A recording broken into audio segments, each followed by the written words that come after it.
Добро вечер, мои драги ресенчани.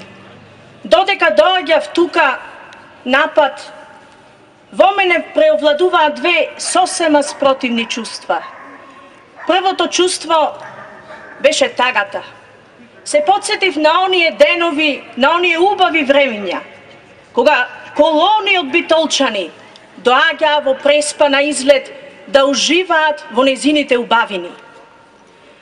Но покрај тоа чувство на тага, се радував, затоа што знаев, бев сигурна, дека доаѓам помеѓу луѓе, кои што знаат што значи крајот, луѓе кои што се убедени, дека ќе одат до крај за да го вратат и сјајот на Преспа, и сјајот на Ресен, и сјајот на Република Македонија.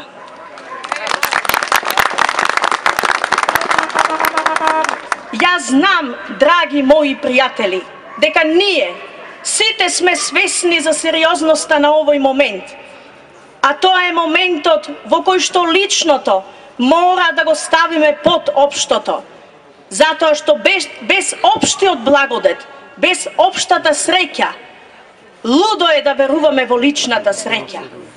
Затоа одовде би им порачала на сите ресенчани, не е важно колку чувствуваме долг кон одредена личност, затоа што ни помогнала во минатото.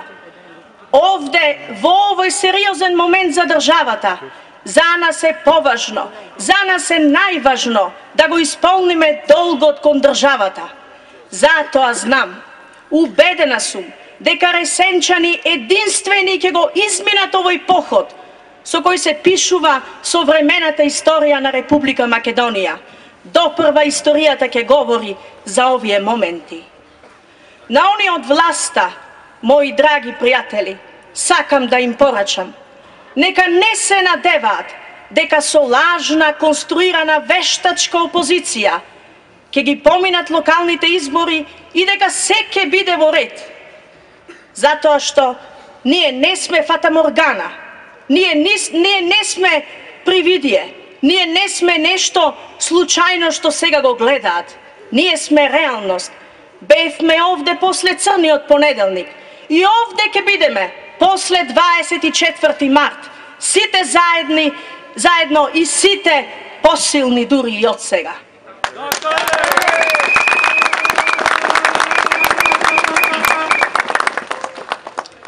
На оние кои што вечерва не се со нас, но исто така не се ни љубовници на власта, ќе им порачам. Кога станува збор за злото, тогаш дури и неучеството го подхранува злото. Во книгата која што говори за оваа проблематика, Кловновите донесоа солзи, незиниот главен јунак вели вака: прв пат дојдоа по комунистите. Јас молчев затоа што не бев комунист. Потоа дојдоа по социјалистите и по синдикалците. Не бев ни од едните, ни од другите и повторно молчев. Кога дојдоа по евреите, јас не бев евреин и молчев. Но кога дојдоа по мене, веќе никој не беше останат да зборува за мене.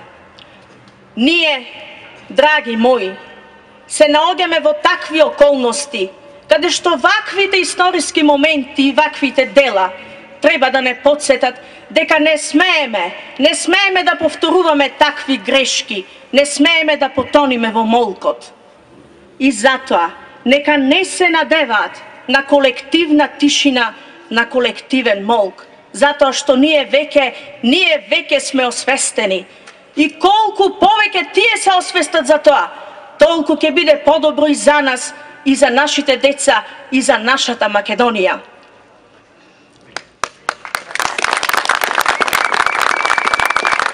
Денес, премногу актуелно ми звучат оние зборови на Меша Селимовиќ кој што во свое време ги кажа: денешниот свет ви дава само две можности: помирливост и собствена жртва. Ние одамна од она првото се откажавме. И спремни сме, затоа што не сакаме нашите деца да бидат жртвата. Драги мои, сите ние што сме овде и сите оние кои што ќе ни се приклучат и кои што од оправдани причини вечерва не се со нас, на сите нам ни е јасно дека историјата на слободата е историја на отпорот. Затоа да сте здрави и живи мои отпораши, да живее Република Македонија!